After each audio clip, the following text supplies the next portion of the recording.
Dizem que a beleza não é nada, mas imagina você, um hipopótamo com alma de anjo. Ele pode convencer da sua angelidade, mas que trabalheira. Com uma citação de Mário Quintana, começa essa entrevista com o Dr. Lucas Kawasaki, que entende de beleza. Bem-vindo ao Além dos Outdoors, Lucas. Tudo bem, Ed? Eu que agradeço a participação, o convite. E estamos aí para tirar as dúvidas, né, do pessoal. Há um tempo atrás, nós acabamos agora de ter a COP moralmente.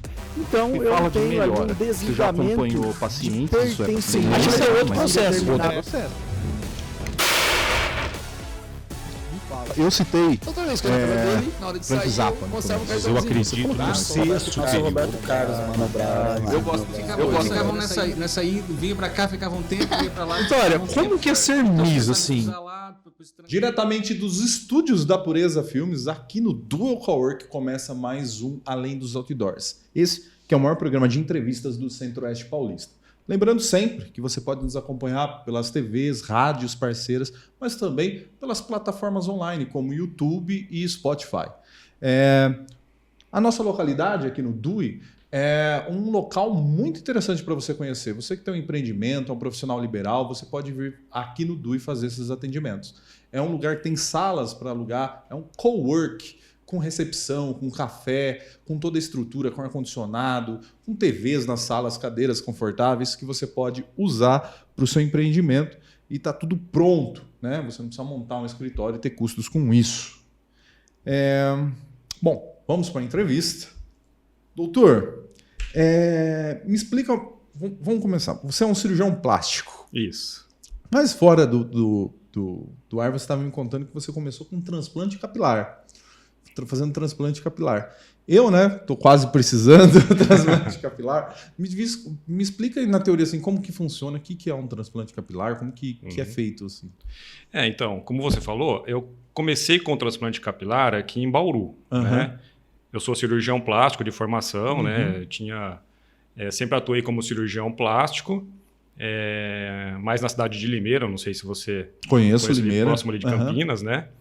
E aí, mais ou menos um ano e pouco, surgiu a oportunidade da gente abrir uma unidade aqui em Bauru também. E como eu já vinha trabalhando com transplante de cabelo há uns 6, 7 anos, então a nossa ideia a princípio foi abrir, primeiro aqui em Bauru, uma clínica somente voltada para tricologia, né, que é o estudo do cabelo, vamos dizer assim, e associada à restauração capilar, que seria os tratamentos menos invasivos e também o transplante capilar, né? Que hoje em dia a gente usa mais a técnica FUI, que é aquela que o pessoal chama de fio a fio, né? Então é uma técnica mais moderna, né? Então, assim, o transplante capilar é uma cirurgia que já existe há bastante tempo, né? Mas ela se popularizou muito, assim, de uns 3 a 5 anos para cá, que foi quando os cirurgiões aqui do Brasil começaram a ter mais prática, familiaridade com essa técnica nova que eu falei. Tá. Essa técnica é aquela da Turquia?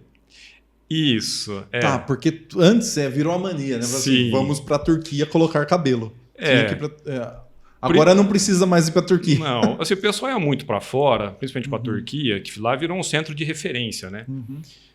Porque lá fora eles terem mais domínio da técnica, né, do transplante capilar, compensava em relação também até a custo, né?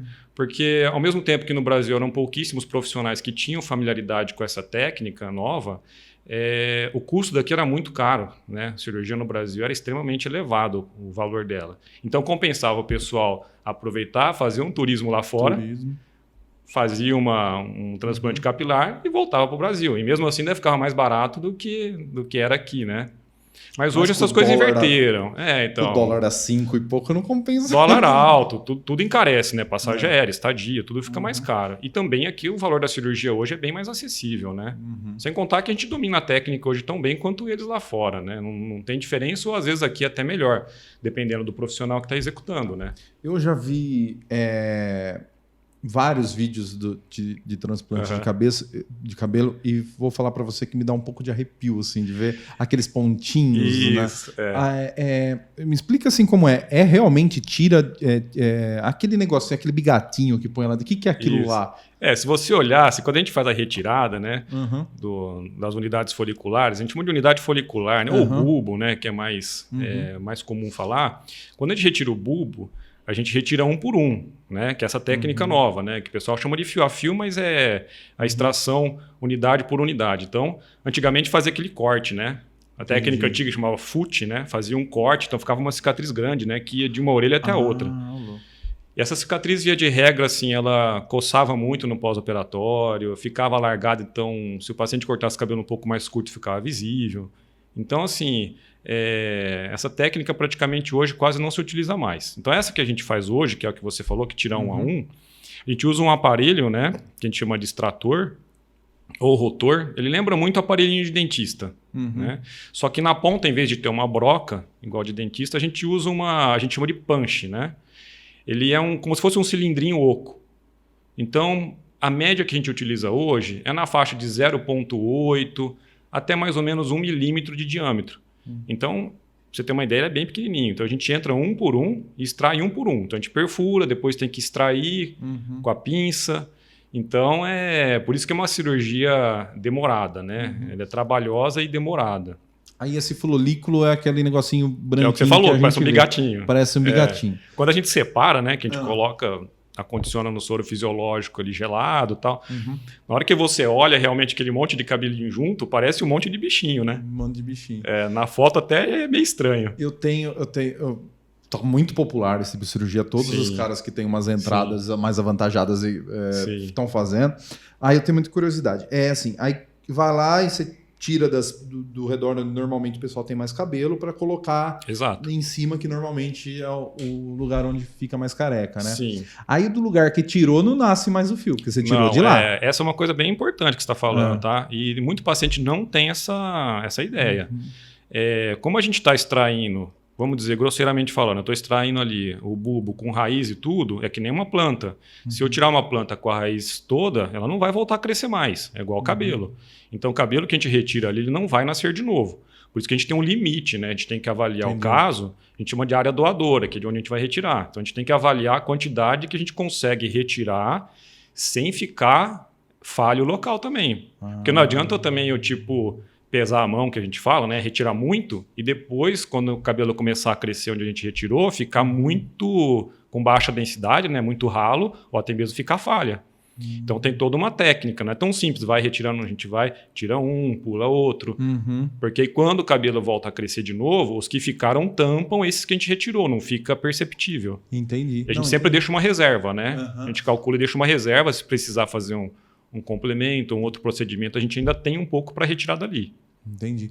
E na hora de colocar, aí fura o lugar, fura como? Por exemplo, a média que a gente faz hoje é em torno assim, de 3.500 a 4.500. Isso é uma média, tá? De unidades foliculares. Então, você imagina, a gente retira 3.500, são 3.500 furinhos a 4.500 furinhos, retira um por um com a pinça, e a gente tem que colocar. Paulinho. Dá para cortar aí? Dá sim. Retira cada um com a pinça. Então, você imagina, são 3.500 a 4.500 perfurações, mais a retirada com a pinça. Então, a gente tem que fazer a colocação dessas unidades na área que precisa, na calvície. Sim.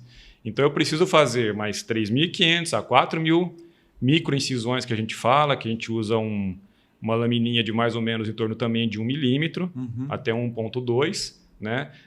Na maioria das vezes a gente usa lâmina de safira, que é um cristalzinho bem fininho, então a gente consegue colocar bem junto uma incisão da outra. E a gente tem que depois colocar todas essas unidades que foram retiradas, tem que ser implantadas. Com pinça? Tudo com pinça. Aí coloca lá. E fecha ou não? Fecha. Tem que ficar uma densidade boa, né? Entendi. Porque também você fazer um transplante e deixar com baixa densidade, eu acho que não compensa. Não. Eu não tô falando assim do tanto de cabelo, eu tô falando do buraquinho. Depois cicatriza não. Só coloca a cicatriz sozinho? Sim. Ali fica imperceptível, né? É muito... eu não gosto de falar, por exemplo, que a cirurgia não deixa cicatriz. Ela deixa a cicatriz, mas são imperceptíveis. Onde a gente vai colocar, a gente faz a incisãozinha ali de 1,2 milímetros, coloca o bulbo ali, e ali não se vê a cicatriz, né? O próprio bulbo já vai tampar a incisão. Entendeu? E aí o cabelo começa a nascer naquele lugar, mas tem alguns que não nascem, que o bulbo está prejudicado. Uma cirurgia que a gente considera assim, que alcançou o sucesso esperado, ela tem que pegar no mínimo em torno de 95%. Tá? Se houver uma perda maior que 5%, é porque alguma coisa aconteceu que não estava prevista. Né? Tem alguns fatores que interferem, por exemplo, no sucesso, tipo a cicatrização do próprio paciente. Tem fatores externos também que podem, às vezes, prejudicar se o paciente não seguir direito as recomendações de pós-operatório. Né? Mas, via de regra, eu não tive nenhum paciente até hoje, por exemplo, que precisou refazer a cirurgia, algo nesse sentido. Tá? Questão muito importante. Dói? Não. Mesmo porque o paciente está anestesiado. Né? Eu faço... Anestesia local, só no couro cabeludo. Eu acho que eu faço, assim, mais de 95% dos pacientes é somente anestesia local. Tá?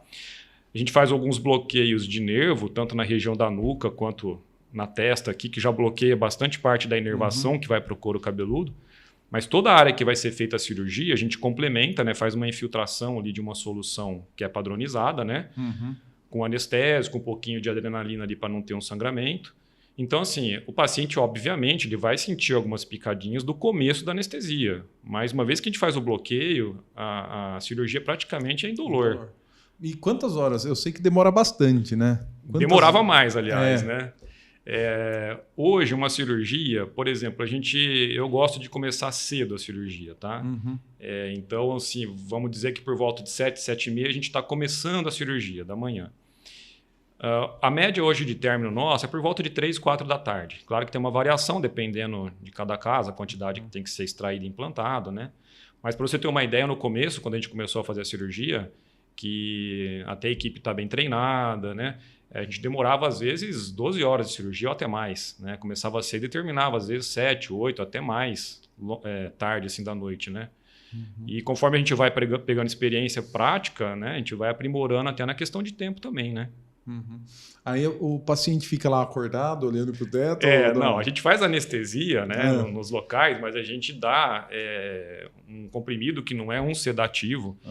Eu gosto de dizer mais que é tipo um indutor de sono. Né? Então, o paciente vai ter sono. Então, assim, a gente começou a cirurgia ali, o paciente já começa a ter sono e praticamente dorme a cirurgia toda. Por isso que eu falo que não tem necessidade de fazer todas as cirurgias, por exemplo, com uma sedação endovenosa na veia, tá? Eu reservo esse tipo de anestesia mais para aquele paciente que já, sabidamente, ele é muito ansioso. Então, se ele já falar para mim, não, doutor, olha, eu sou muito ansioso, eu não vou suportar porque eu não gosto nem de pensar que eu vou tomar uma agulhadinha ali de anestesia. Então, aí é melhor você nem tentar, já marca num day hospital, no hospital, já faz com sedação, que aí é mais confortável não só para o paciente, quanto para a gente também. Para a equipe, a gente consegue trabalhar com mais calma, vamos dizer assim, né? Entendi. Deixa eu fazer umas perguntas de super leigo agora, porque garanto que os telespectadores, que os ouvintes também estão pensando isso. Só pode de você para você. Eu não posso pegar de outro doador. Não, porque o cabelo é como se fosse uma parte do nosso corpo, né? Ele não é um órgão assim, mas ele é como se fosse uma parte do corpo. Então, existe toda a questão de rejeição. Se você pegar um cabelo de uma pessoa e transplantar em outra... do Michael, esse Rastafari maravilhoso. Não vai dar muito certo, né? Não. Eu queria... Senão eu ia roubar, já ia implantar em mim já esse Rastafari. Também assim, não vai acontecer nada de grave, só que não vai pegar, né? O cabelo não vai cicatrizar. Precisa esperar estar muito careca para fazer? Ou quem tem umas entradinhas assim, igual eu, Lucas, assim, ó, já pode começar? São perguntas boas, que são comuns, tá? No consultório, né? Na verdade, assim, não tem uma idade para fazer o transplante capilar. Eu faço hoje paciente desde 20 e poucos anos até paciente de 60 anos ou mais. Tá? O que acontece muito é o seguinte, a queda do cabelo no homem ele é muito vinculado à genética, tá? Que é a atuação do hormônio. Então a gente tem o hormônio que chama de hidrotestosterona, que é derivado da testosterona, Então, o homem que tem uma tendência genética, que ele tem muito receptor desse hormônio ali na base do cabelo, esse hormônio que está circulando, ele vai grudar ali na base do cabelo e vai estimular ele a cair. Ele vai enfraquecendo, como se fosse uma erva daninha, e chega uma hora que o cabelo não nasce mais. Aí começa a ter a calvície, tá? Então, quem faz uso de esteroides anabolizantes perde o cabelo por causa disso, que com tomou certeza. testosterona. Acelera a queda, com certeza. Vou parar de usar. Não, tô zoando. E eu tô falando isso por quê? Porque assim, tem uma etapa da vida, né, uma faixa de idade da vida que a gente tem mais hormônio. Então é a época que cai mais o cabelo, que é aquela época de 20 e poucos anos até 35, 40 anos. A partir daí já dá uma boa estabilizada na calvície, tá? Então assim, eu posso fazer uma cirurgia em paciente com 20 e poucos anos que já tem uma entrada ou já tem uma baixa densidade de cabelo. Eu posso fazer uma cirurgia? Posso, já posso fazer um transplante. Mas corre o risco de cair de Exato. novo. Não é que o cabelo transplantado ele não cai. Tá? Dificilmente ele cai. Por quê? Esse cabelo da parte de trás e da lateral, que é de onde a gente retira, ele tem menos receptor do hormônio. Então, como eu tiro daqui e coloco na parte de cima, ele vai continuar tendo um pouco receptor de hormônio. Então, ele vai estar bem pouco suscetível à queda de cabelo. O que acontece é que os outros cabelos que já nasceram aí vão continuar caindo. Então, aqueles que você colocava vão ficarem insuficientes sozinhos lá. A diferença é essa. Paciente mais jovem, eu faço cirurgia, mas assim, obrigatoriamente tem que cuidar do cabelo por um bom tempo. Dos outros cabelos, né? Então, eu sempre aconselho a fazer algum tratamento, manter o domiciliar de algum tratamento ou fazer alguma coisa mais invasiva assim na clínica, né? Com mesoterapia. Eu faço muito PRP também, que é o plasma rico em plaqueta. Tem tido bom resultado. Deixa eu fazer uma pergunta. Muitas pessoas aí que estão começando a perder uns cabelinhos ou a barba não fecha, usa em casa, passa minoxidil. Sim. A 5%. Eu sei tudo. Tá por dentro. Funciona ou é mais Funciona. Funciona? Pensei que era mais uma enganação da indústria farmacocinética por cima da gente. Assim, minoxidil é uma medicação já bem antiga, né? Bem estudada. Né? Então, hoje em dia a gente sabe muito os benefícios e os malefícios do minoxidil. Para tratamento de cabelo, eu particularmente, eu prefiro ainda usar ele na fórmula de loção, tá? Aplicar no couro cabeludo, massagear todo dia e só, tá?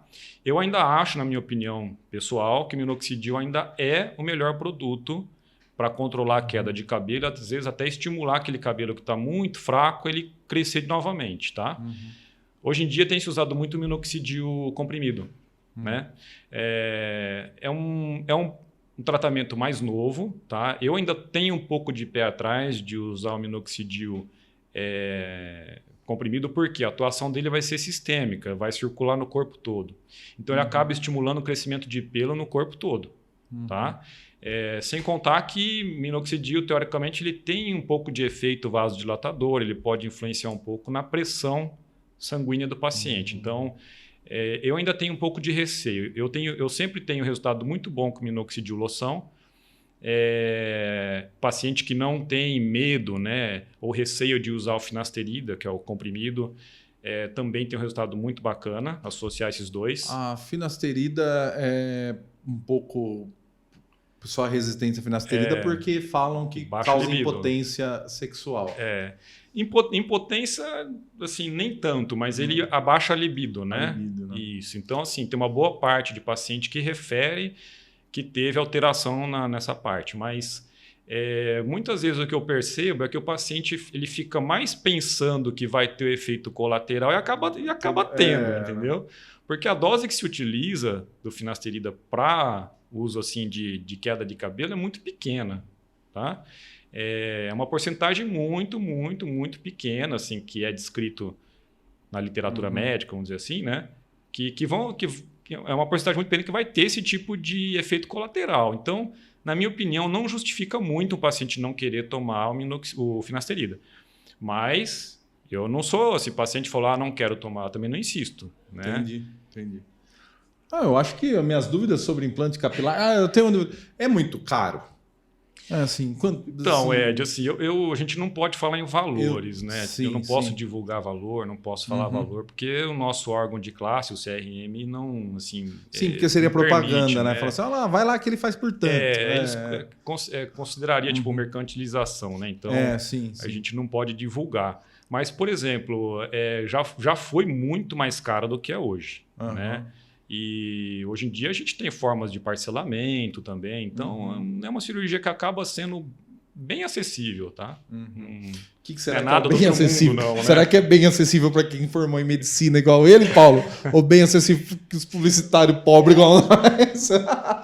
Não, mas hoje em dia eu tenho paciente, né, cliente assim de todas as faixas, não só de idade, social, econômica. É um procedimento que já não é tão mais custoso assim, né? É bem viável, né? Entendi.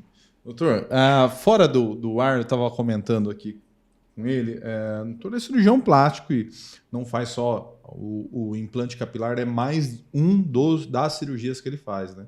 Faz várias. Quero conversar sobre as outras também. Estava aqui me confessando que eu fiz uma lipoaspiração há uns 6, 7 anos lá em Jaú. Doeu pra caramba. Assim, na hora que passou a anestesia. Né? Eu tive alta no mesmo dia, maravilha. Eu entrei 6 horas da manhã, 6 horas da tarde, estava saindo. Na hora que começou a passar a anestesia, meu Deus do céu, que dor. Mas aí tomei os remédios que o médico mandou, ficou tranquilo. No começo assustou um pouco pelo tanto de hematomas que fica. Fica muito fica bem roxo, um pouco de hematoma. Mas depois, a primeira vez que eu tirei a cinta e vi o resultado, eu fiquei... As fotos, viu? Vocês não se enganem, as fotos que eu uso no Instagram de sunga na praia é daquela época até hoje, porque eu tirei aquela época umas fotos, eu uso elas até hoje. Eu queria perguntar para você, o que são as cirurgias hoje que o pessoal está mais fazendo? É a lipo ainda, ou a abnoplastia? Qual a diferença? O pessoal não entende muito disso. As cirurgias campeãs, assim, né, de frequência, já há muito tempo, assim, sempre foram e ainda continua sendo, são aquelas que envolvem prótese de silicone. Né, de verdade, a mulherada põe silicone pra caramba. Isso, e lipoaspiração. Né? A lipoaspiração ela é muito realizada porque geralmente a gente faz até em associação com outras cirurgias plásticas, tá? Que nem, por exemplo, o paciente vai fazer uma abdominoplastia, que é a plástica de abdômen. Via de regra, a gente acaba fazendo lipoaspiração junto também. Tem muito paciente, por exemplo, assim, a queixa principal dela vou dar um exemplo aqui. Doutor, eu quero colocar prótese de silicone na mama porque eu acho que a minha mama é pequena. Aí você examina, indica a colocação de prótese, ela fala, eu queria aproveitar também, eu tenho uma gordurinha aqui e eu gostaria de melhorar, lipoaspiração. Então a gente associa muito lipo com outras cirurgias, né? Sim. A lipo, depois que a lipo é uma cânula que é inserida e vai lá e suga a gordura. E tira a gordura na hora. Mitos e verdades. Naquele lugar ali você não volta mais a engordar? É verdade, mas não 100%. Não 100%. Porque assim, a lipoaspiração, ela realmente é o único procedimento que a gente está retirando a célula de gordura, certo? A gente entra com uma cânula de metal e a gente vai lipoaspirando e tirando a camada de gordura, então são as células de gorduras. Esses outros tratamentos que, por exemplo, para perda de medida, que são externos, que eles fazem? Eles acabam, murchando a célula de gordura, ou às vezes acaba rompendo a célula, mas ela acaba se refazendo. Então, se o paciente continuar, por exemplo, comendo muito, engordando, o paciente vai ganhar de novo gordura nesses locais. Né? Agora, a lipoaspiração não. Como você está retirando a célula de gordura, o paciente vai engordar primeiro nos outros locais, né, onde ainda tem célula de gordura em maior quantidade. E, obviamente, se continuar mesmo assim, engordando mais ainda, vai voltar a ganhar um pouco de gordura também no local onde fez a lipo. Mas demora mais. Confidência pessoal. Ganho muito menos gordura na barriga. Sim. Aí, sabe onde concentra? Nas costas aqui, ó, aqui em cima, assim, embaixo da axila, assim, pra costa, a gordura vai ali. Na barriga é o último lugar que eu ganho. Assim, eu ganho peso, mesmo. Não ganho na barriga. É bem louco isso daí. Fazer perguntas agora, vou encher essa de perguntas de curiosidade. Onde que dá mais para lipar? Eu sei que todo mundo tem reclamação da barriga, mas assim, entre as pernas, quando assim, nós que já foi um pouquinho mais gordinho igual eu, vai andar na Getúlio, volta tudo assado aqui no meio assim, ó, porque uma perna vai pegando na outra. E mulher é mais comum, viu? É mais comum, né? Porque usa saia, a gente usa calça. A gente fala de face interna da coxa, né? Isso. Face interna da coxa, a mulher tem uma predisposição a acumular gordura mais fácil nesse lugar. O homem é um pouco menos, né? Mas, assim, os locais que a gente pode fazer lipo, praticamente onde tem gordura, pode fazer lipo, tá? Mas, assim, os mais comuns, que é abdômen, dorso, né? Que são as costas, né? Tipo, vamos falar, cintura, né? Braço dá para fazer, perna dá para fazer. Aquele braço de batedora de bolo, aquele bração que fica que dá aquele tchau, dá aquela balangada embaixo. O problema é que, assim, né? Tem muita paciente que vai no consultório, doutor, eu acho meu braço muito grosso, queria fazer uma lipoaspiração. E acho que dá para fazer em volta toda do braço, né? Não é bem assim. Né? Tem uma área que é nobre, que é a face interna do braço, que a gente não pode fazer lipo. Que passa muito vaso de sangue, inervação. Então, a lipo de braço é só na parte de fora. Entendi. Tá? Um local que a gente faz muito assim, fora o tronco, né? A gente faz muito em culote. Mulher tem muito culote, né? É engraçado que mulher chama de pochete, né? Pochete. Mas não é. Pochete é mais no flanco. A gente chama de flanco, Sim. né? A pochete fica aqui, né? Não aqui na coxa. Mas tá. a mulherada chega no consultório, queria fazer lipo aqui na pochete. Aí se acha que é aqui, ela aponta aqui. Porque pochete é onde vai a pochete. Exato. Mas você está falando aqui na coxa. Culote. Depois do culote aonde? Depois Culote do é na bumbum. lateral da coxa aqui. Na lateral da coxa. Onde a mulher tem aquela bolinha, né? Aqui. Sei. E mulher tem muito culote ali, né? Tem. Elas têm uma bananinha embaixo da bunda. Isso, assim, isso a gente chama de bananinha também. Você chama de bananinha também? É mais comum, entre né? a perna e a bunda, Isso, assim, fica um negocinho, isso. um pãozinho. Ali é tipo um detalhezinho que às vezes o paciente se incomoda com aquilo, viu? Porque se lipar ali também, vai dar a impressão que a bunda é maior, não é? Dá. Uma coisa que é interessante, isso que você falou, assim, tem muito paciente que fala, doutor, eu acho meu glúteo muito achatado, né? Queria aumentar o volume dele, da projeção. Ainda o melhor tratamento para isso é gordura mesmo, né? A gente faz a lipoaspiração, geralmente, quando o paciente tem gordura, a gente retira do próprio culote, que é uma gordura muito boa, né? E dos flancos, que é a lateral, né? Do tronco. E ali a gente prepara essa gordura e injeta no glúteo para dar volume. Então, isso é meio que faz parte já da lipoaspiração, né? Então, tem muito paciente que depois que foi na consulta, doutor, esqueci de perguntar, dá para injetar no glúteo? Dá, a gente já faz isso meio que de rotina quando faz lipo. Né? Já que a gente está tirando aquela gordura, em vez de desprezar ela 100%... Olha, mulherada, tira o colote, a barriga e aumenta o bumbum no mesmo dia. Tem um termo que é usado de lipoescultura, então muito paciente considera esse termo lipoescultura quando a gente faz isso, retira a gordura de um lugar e injeta principalmente no glúteo, para dar contorno. E o que é... Porque volta e meia, doutor, surgiu uma modinha, né? No meio. Cirurgia plástica é sempre um ciclo de modas, né? Agora a moda é lipo 3D. O que significa isso? Na verdade é lipo HD. HD. Isso, HD, né? Que é como se fosse high definition, né? Igual televisão, né? Ou às vezes você vai ouvir o termo lipolad, né? Que é lipo de alta definição. Né? Que aí já seria a tradução para o português, né? Entendi. Na verdade, assim, é uma técnica mais recente, né, que surgiu, que a gente acaba utilizando alguns aparelhos que, de uma certa forma, esses aparelhos fazem uma diluição da gordura e, ao mesmo tempo, causam um certo estímulo, como se fosse uma cicatrização interna embaixo da pele. Então, com isso, acaba conseguindo fazer um desenho melhor do abdômen. Tá? Que muitas vezes consegue até simular como se fosse a musculatura. Os gominhos lá da barriga. Mas assim, como você falou, começou como uma moda, está ficando mais frequente a execução desse tipo de cirurgia, né? Mas também assim, não pode banalizar e achar que toda lipoaspiração pode ser feita uma lipo HD, uma lipolate, tá? Tem suas indicações mais precisas para esse tipo de procedimento. Entendi. Tá? E como envolve a utilização de um aparelho, então assim, tem que ter pelo menos um mínimo de formação para executar esse tipo de procedimento, né? Entendi. Uma pergunta agora para os homens, né?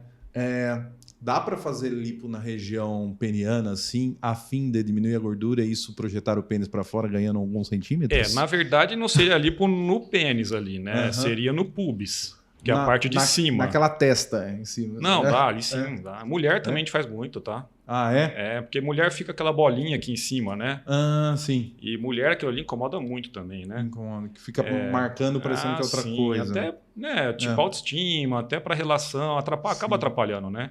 Homem é a mesma coisa. Ali o tratamento é lipoaspiração. É uma coisa que melhora muito quando o paciente já vai fazer uma abdominoplastia, né, que é a plástica de abdômen. Como a gente faz o corte, mais ou menos, vamos comparar, próximo, como se fosse uma incisão de cesárea ali, né, uma cicatriz de cesárea. Então, ali a gente já faz uma lipoaspiração no pubis e já traciona ali para cima também. Então, a gente consegue dar uma esticada no pubis, né? E isso a mulherada adora, né? Porque muda muito, né? Muda muito. Sim. Me fala, a abinoplastia. Aham. Vamos falar de coisa. Abinoplastia, corta um pedaço. Quando tá sim. sobrando pele. Aí é para retirar a flacidez de pele. Mas fica a cicatriz, né? Fica. Isso ainda não tem jeito, ainda não mudou. Não tem nada novo que substitui Mas a qual a cicatriz. técnica assim para ficar? É que fica abaixo da calcinha? Como que faz assim? Ou não, vai ficar o risquinho lá? Assim, olha, a abdominoplastia, como a gente tem que retirar o excesso de pele, não tem como a gente tirar a pele sem fazer corte, né? E o tamanho da cicatriz é proporcional à quantidade de flacidez. Mas, via de regra, mesmo aquela paciente que tem uma flacidez pequena, vai fazer uma abdominoplastia, a cicatriz ainda é considerada grande. E não tem jeito, não existe técnica, não existe nenhum procedimento que dê para diminuir essa cicatriz. O que a gente tenta fazer sempre ao máximo é deixar essa cicatriz de melhor qualidade possível, né? Então, hoje mudou. A gente até, quando eu comecei a fazer cirurgia, a gente usava um tipo de fio cirúrgico. Hoje já utiliza outro tipo de fio cirúrgico, né? A grossura, a espessura do fio, a gente tem usado cada vez fio mais fino. Até o curativo, hoje em dia tem curativo que já diminui a chance de um alargamento de cicatriz, sem contar nos tratamentos pós-operatórios, que a gente faz para minimizar a cicatriz, né? O pós-operatório é importante demais, né? Não, vixe. Porque o paciente pode ter algum problema, né? Se não seguir certinho. É o que eu falo para meus pacientes. Olha, o pós-operatório é tão importante quanto a cirurgia em si. Não adianta nada fazer uma cirurgia, passar por todo um procedimento que precisa de um repouso, que, queira ou não, dá um pouquinho de dolorimento, restringe um pouco a movimentação, tem o custo da cirurgia que muitas vezes é elevado. E depois não faz um pós-operatório correto e acaba prejudicando o resultado, às vezes até perdendo a cirurgia em si, né? Então, o pós-operatório eu considero tão importante quanto fazer a cirurgia em si, né? Legal. Eu fiz um pós bem 10 sessões de drenagem. E outra, é o que eu tem que fazer. E é o que eu falo para os pacientes, olha, o período principal de pós-operatório que a gente pede são 2 meses. Tá? 2 meses, até cirurgias maiores hoje em dia, 2 meses eu já libero o paciente para fazer academia, pegar peso mesmo, fazer musculação, praticar esporte. E 2 meses a gente pisca o olho e já passou. Então, assim, faz direitinho por 2 meses que depois o resultado é um resultado muito duradouro, né? Doutor, vamos subir. Facial. Sim. Assim, todo mundo quer parecer mais jovem. A gente está numa corrida frenética por anti-age, né? Ainda mais com as mídias hoje, né? Com mídia certeza. social. O pessoal é perfeito no Instagram, né? Aqueles filtros deixam a pessoa irreal. Aí a pessoa quer ser aquilo que o filtro mostrou, né? O que é mais comum hoje nas cirurgias faciais? É o nariz, o pessoal querendo... porque tem aquele nariz que as meninas fazem, todas têm o nariz igual. Você vai num curso de odontologia... É tudo loira com o nariz empinado, assim, porque todas parece uma linha de produção de nariz, todos os narizes igual. E outra, hoje em dia tem muita alternativa que é não cirúrgica, né? O pessoal faz. Sim, tá. Faz tipo como se fosse rinomodelação com produto tipo ácido hialurônico, né? Sim. Mas assim, em relação às cirurgias em si, as cirurgias faciais, as mais comuns, ainda é de pálpebra. Pálpebra. Isso, né? Que é para tirar a flacidez da pelezinha do olho. Essa ainda é a mais comum. Porque assim, muitas vezes não é nem questão de estética, né? A pálpebra, com o tempo, vai ficando pesada, vai ficando flácida. Tem paciente que tem uma tendência a ter muita bolsa de gordura. E isso atrapalha, cansa a vista, né? Então ainda é a campeã de cirurgia facial, é pálpebra, tá? Depois vem rinoplastia, que é de nariz, Orelha de abano, a gente tem bastante. A orelha também, aí tem que fazer, né? Orelha de abano, a gente faz muito assim em paciente ali pré-adolescente, faz bastante. Sabe o que me incomoda? Que eu queria fazer? Eu tentei fazer Lipo e papada. Eu tentei fazer com aquelas aplicações que eles fazem de enzima. Mas não é igual. A lipo de papada eu faria muito. Então, mas é o que eu te falei. A lipo é a única que retira a célula de gordura, né? Então é aquela que dá um resultado mais rápido, mais duradouro. Mas aí vai fazer a lipo de papada aqui. Sim. Depois a pele não vai ficar caída, não vai... Paciente jovem, nem tanto. A pele consegue dar uma boa retraída, né? E a gente faz alguns procedimentos para a pele retrair. Uma coisa que eu tenho feito, assim, cada vez mais, eu tenho feito muita lipo, principalmente lipo menor, que nem de papada, por exemplo, e eu associo algum bioestimulador junto, bioestimulador de colágeno. Tá? O famoso Sculptra. Isso. Eu não sei se podia falar o nome comercial, mas pode, né? Mas é isso aí. O que eu uso é o Sculptra, né? É caro pra caramba, viu, gente, isso daí. Mas ele é bom. Assim, bom. Tem muito produto no mercado, né? Eu falo assim, tipo, grosseiramente, assim, tem muita perfumaria, né? Então. Mas coisa que funciona, né? Produto que funciona são alguns. O Sculptra ele é muito bom. Né? Ele é um dos que funcionam. Então, eu tenho associado muito assim, lipo menor com a aplicação de Sculptra já, no mesmo procedimento. A gente termina a lipoaspiração e já injeta o Sculptra. Né? E depois a gente acompanha no pós-operatório, dependendo de como a pele retrair, a gente faz mais 1, 2 sessões de Sculptra ali no consultório. Tem um resultado muito bom. Eu vi muito Sculptra porque era um queridinho das hollywoodianas, e aí eu li algumas matérias sobre Sculptra. O Sculptra é interessante. Nunca usei. Porque eu sou um adepto dos procedimentos. Por exemplo, assim, eu já fiz a harmonização facial com ácido hialurônico, tirei o bigode chinês, dei uma levantada. Acho que está saindo, mas estou com botox na testa. Gosto assim, mas tem muito nesse mercado, principalmente de beleza feminina, tem muita enganação, eu acho. Eu vejo pelas meninas, as minhas amigas, namorada, assim, que falam, não, vou fazer tal coisa, e passar umas máquinas lá na barriga, então, que eu falo assim, mas isso daí não funciona. Assim, eu acho que o diferencial, que nem a nossa proposta agora, que a gente está fazendo essa transição de não só transplante capilar, mas expandindo a clínica para cirurgia plástica, tratamento estético, a gente está mudando a marca. Oferecer assim, tratamentos que realmente funcionam, a gente sabe que funciona. Tá? Não adianta a gente também fazer um protocolo, indicar produto, indicar aparelho, que não vai dar resultado, assim, dá um resultado muito a curto prazo e depois acaba o cliente ficando insatisfeito. Né? Mais importante para a gente é a satisfação do paciente, a gente quer dar resultado. Né? A criolipólise funciona? Aquele negócio que congela a máquina? Tem aparelhos que funcionam. Tá? Assim, tudo quando surge, começa a ter aquele boom. Né? Parece que resolveu todos os problemas do mundo. E aí, o que acontece? Né? Principalmente no Brasil, que é muito pouco regulado, né? Então, muita gente começa a fazer. Gente sem qualificação, sem experiência, aparelho muito ruim. O aparelho tem que ser calibrado, inclusive, tem que ser revisado. Então, acaba tendo muita intercorrência. Né? Então, no Brasil acontece muito isso. O Sculptra mesmo que a gente estava conversando, o Sculptra ele surgiu há 20 anos atrás. Ele não é de agora. Tá? Só que assim, quando começaram a utilizar muito de forma errada. E aí acabava não dando resultado.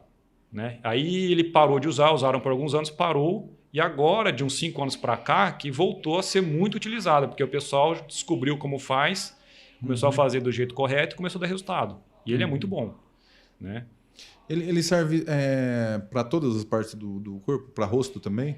Serve. Eu utilizo mais para rosto. Para rosto? Sim. Porque eu vi algumas mulheres aplicando na barriga, flácida. Pode também.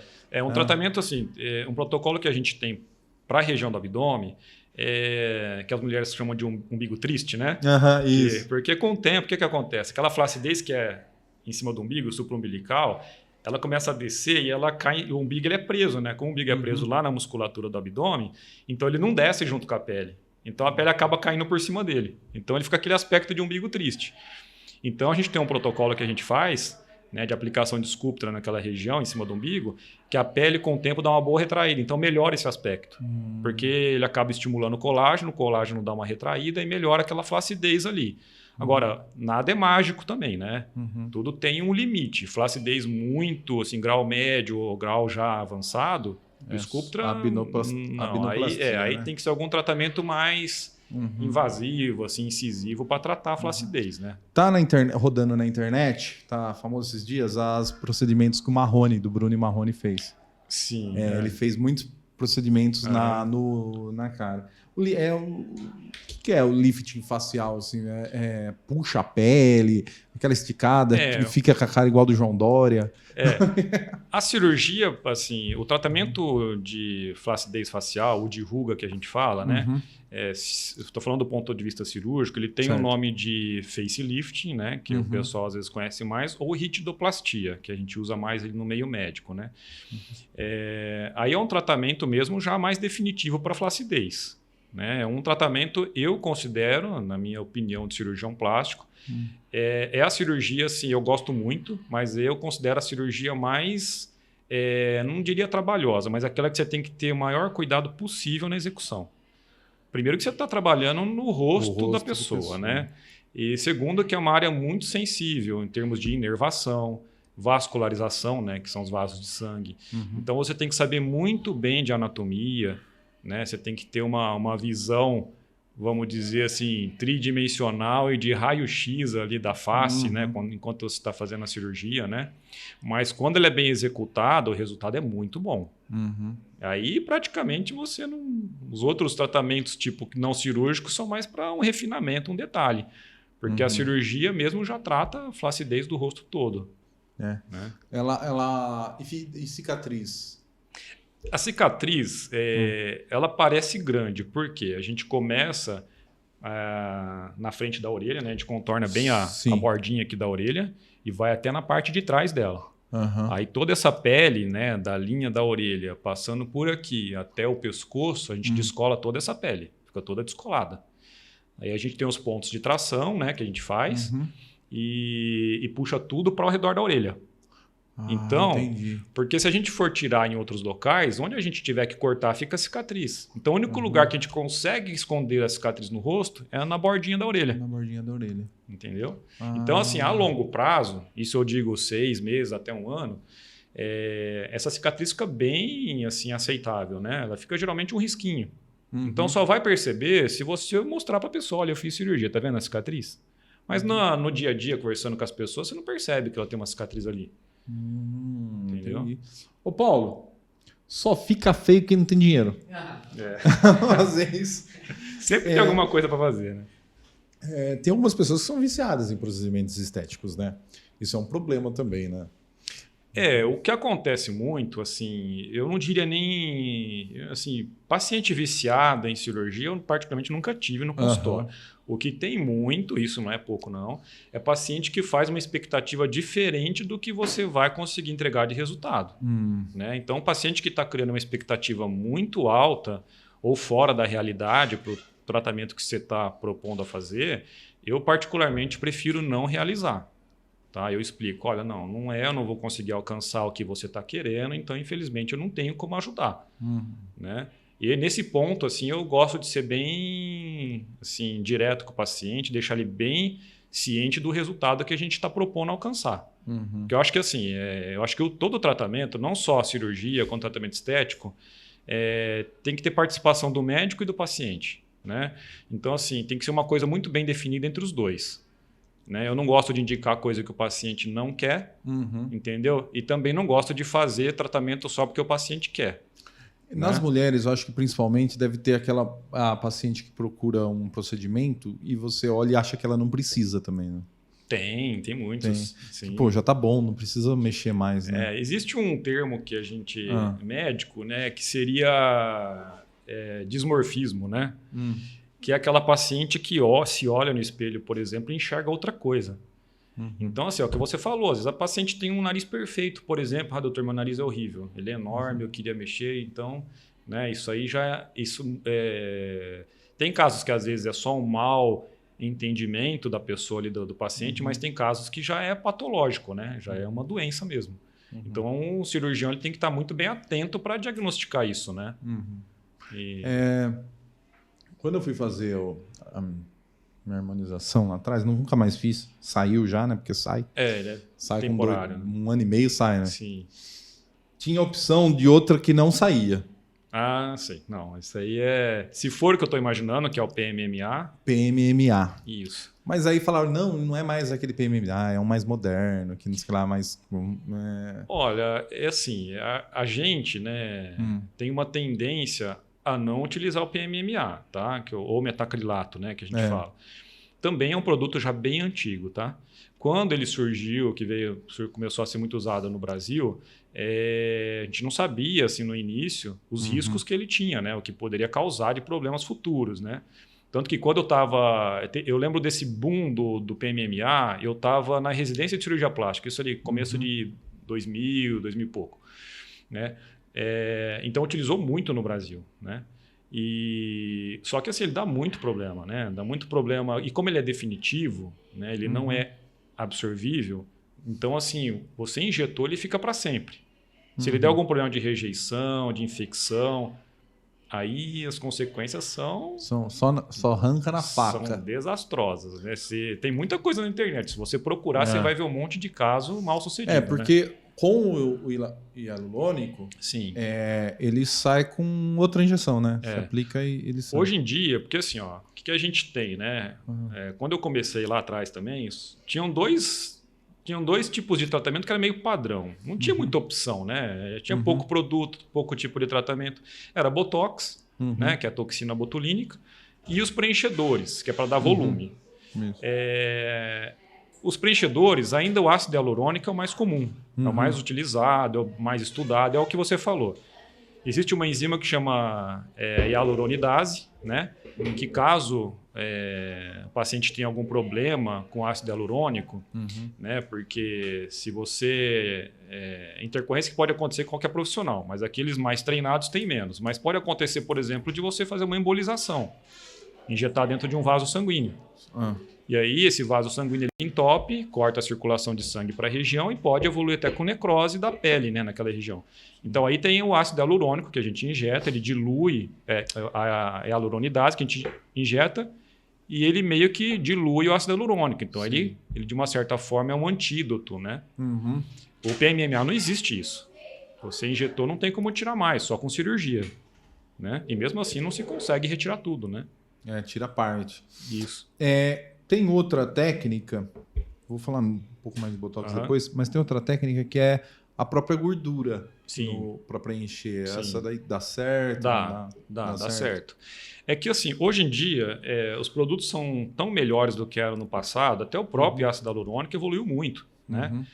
Hoje em dia tem a hidroxiapatita, que também é utilizada como um preenchedor, né? Que também é muito bom. Então, assim, hoje em dia é muito prático, né? A gente encomenda o produto, chega já na ampola, a gente só conecta a agulha ali e injeta. Então é muito simples, né?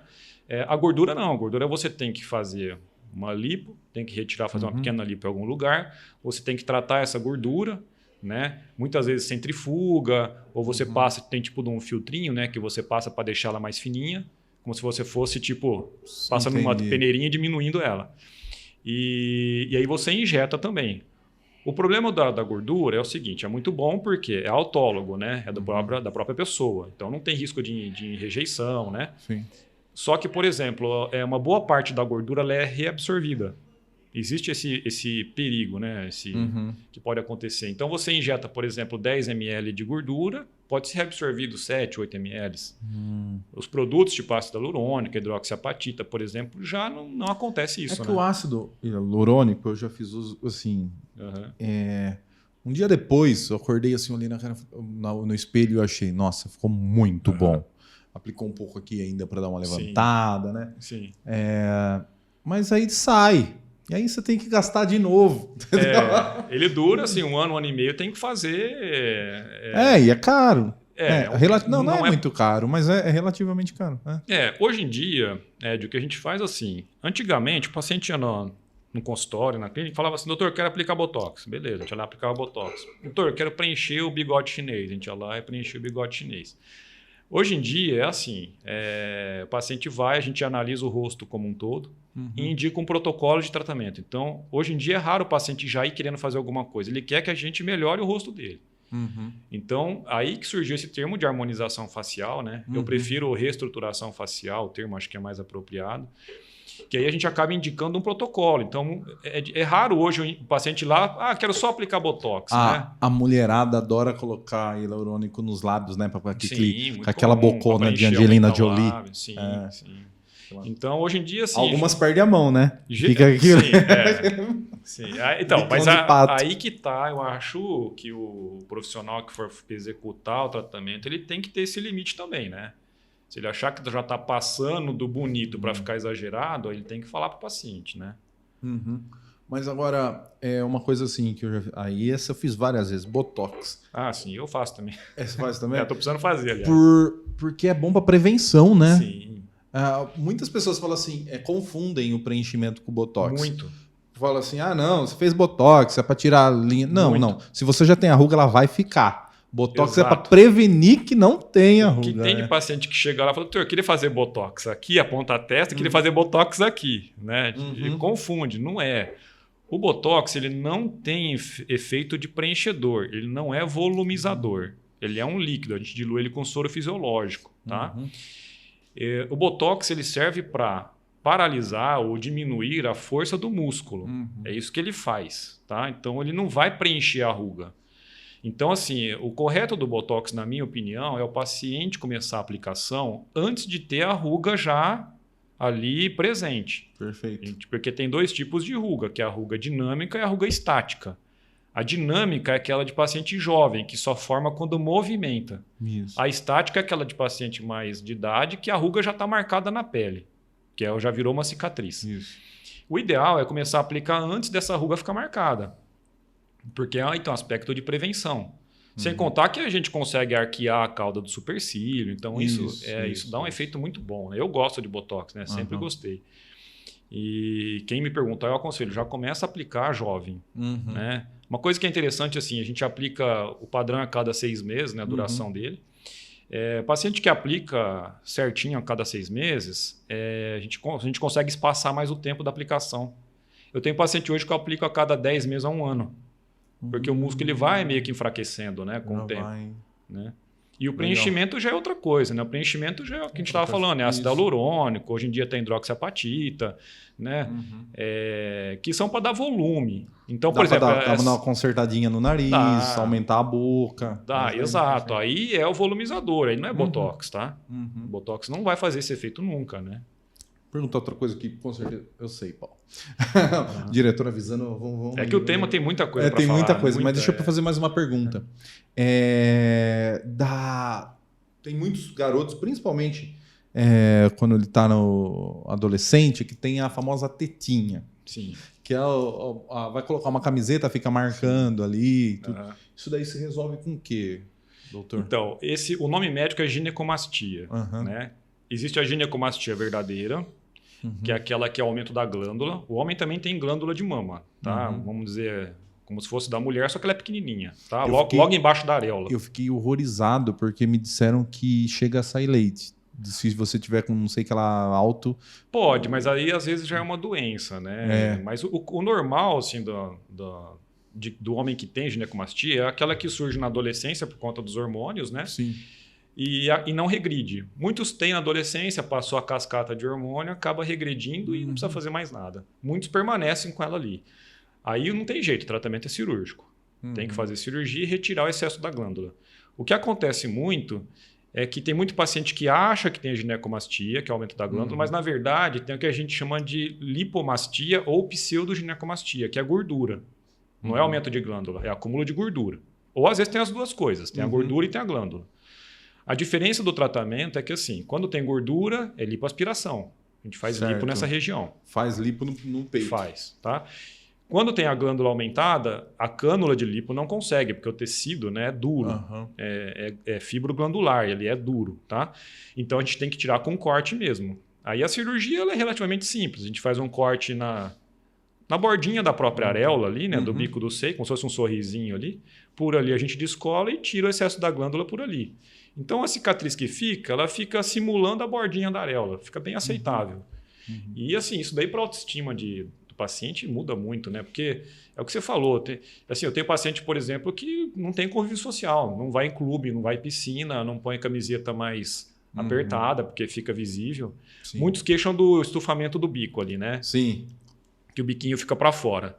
Isso daí, a gente não promete que a cirurgia de ginecomastia vai tratar isso. Mas, via de regra, como a gente vai tirar o volume embaixo da areola, a gente percebe que acaba regredindo sim. Mas é aquela história, não é uma cirurgia para tratar isso, mas acaba consertando. Entendeu? Um último assunto, tá, Paulo? A mulherada que faz silicone. Sim.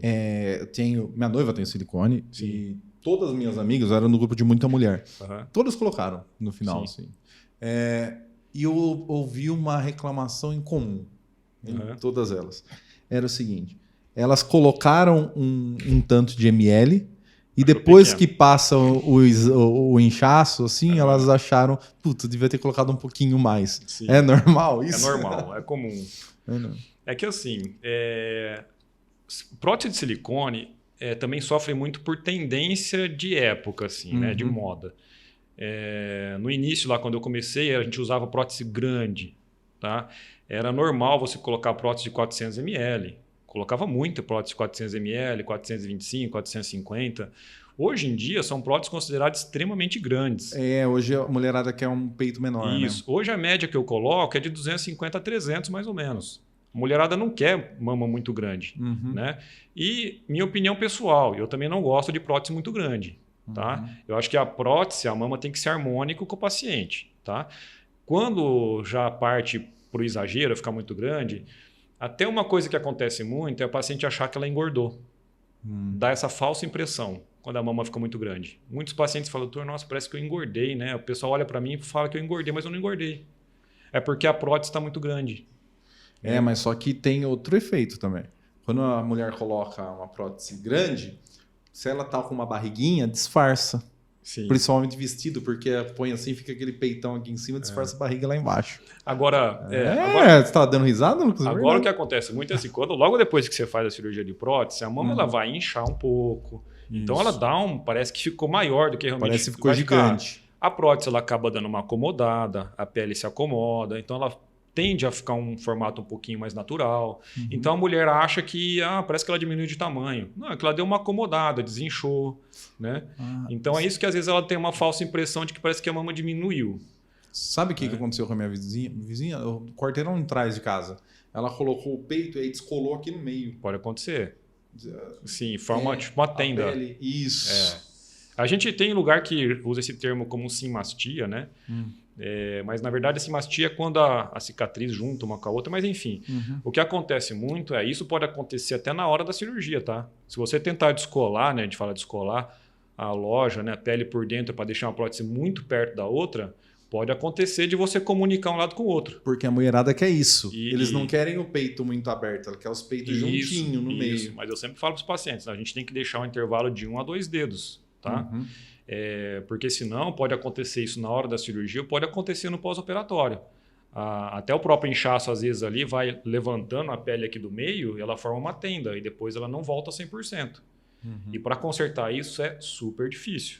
Tá? Você tem que abrir de novo, tirar a prótese, fazer uma outra cirurgia para dar ponto por dentro. É complicado. Isso aí. Doutor, como que vai chamar a clínica nova? Era a SP... Então, a SP Transplante Capilar, ela surgiu em paralelo com o que eu fazia de cirurgia plástica, né? Eu criei esse nome, né, tipo em separado, porque eu queria me dedicar a isso como se fosse em paralelo ao que eu já fazia. A SP cresceu bem, assim, né? Está crescendo ainda, a transplante capilar. E tanto que aqui em Bauru, né, que faz um ano mais ou menos que a gente está aqui só com a SP transplante capilar, a gente teve a necessidade de ampliar para outros tipos de tratamentos. Até os próprios pacientes que fizeram transplantes, muito bom com o namorado, esposa, e pergunta, né? O senhor é cirurgião plástico, o senhor faz também? Então começou a ter muita procura. E hoje, né, a gente está bem estabelecido aqui em Bauru, e hoje a gente consegue. Já tá morando aqui já? Mudou para cá? Tô morando aqui. Bom. Eu também. Também sou gringo em Bauru. E nós estamos ampliando até o espaço físico da clínica também, já para suportar o aumento aí de tratamentos lá na clínica, né? E hoje em dia a SP Transplante Capilar ela foi englobada dentro da SP Medicare. Então nós criamos aqui com a Sales Rock e com o Lucas, da gente... A SP Transplante Capilar hoje é como se fosse um dos pilares da SP Medcare. Os outros pilares são cirurgias plásticas, tratamentos faciais, tratamentos corporais. Né? Mas um dos nossos carros-chefes ainda vai permanecer o transplante capilar. Entendi. Você está localizado onde aqui?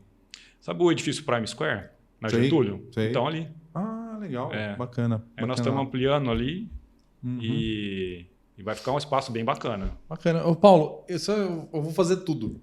Eu vou fazer o implante capilar, vou levantar meu nariz, tirar a papada, fazer uma lipo, vou voltar aqui, você nem vai me reconhecer. Vai ter que trocar RG, né? Você nem vai me conhecer, Paulo. Mas não vou olhar mais na sua cara também, porque eu vou ser lindo e aí eu não converso mais com esse tipo de gente. Doutor, muito obrigado. Tirou um monte de dúvida minha, agradeço. principalmente dúvidas pessoais. Não estava nem ligando pro ouvinte, era dúvida. Eu tenho uma dúvida, eu quero fazer. Não, mas foi... Aproveitei uma consulta grátis. Não, mas foi uma conversa muito boa, porque o que você me perguntou de dúvida é o que o pessoal pergunta mesmo na consulta. É bem comum, né? E foi um prazer estar aqui. Tem muito tema para ser falado. Se tiver mais oportunidades também, se quiser, estamos à a gente disposição. pode fazer muita coisa. Obrigado, viu? Eu que agradeço. Diretamente dos estúdios da Pureza Filmes, esse foi mais um Além dos Outdoors. Lembrando sempre que além da plataforma online, no YouTube, você pode nos acompanhar pelas redes tradicionais de distribuição, pela Brumais TV, Alfa TV e pelas rádios, Top FM, a Melônia do seu jeito, parceiraços nossos, a Centenário FM, a Cultura Regional, estão sempre com a gente. Estamos aqui no Dual Cowork, esse lugar que sempre nos recebe muito bem. O Dual Cowork é um lugar que você pode vir fazer reuniões e trabalhar daqui. Você encontra muita gente bacana, recepção, café, salas climatizadas, Wi-Fi. Muito bacana, tudo montado, mobiliário confortável para você trabalhar num lugar ótimo. Então, é isso. Obrigado, Pureza Filmes, que está aqui fazendo toda a técnica para a gente. O Paulo, o Maico, eu sou o Ed Rosseto. Até o próximo programa. Tchau.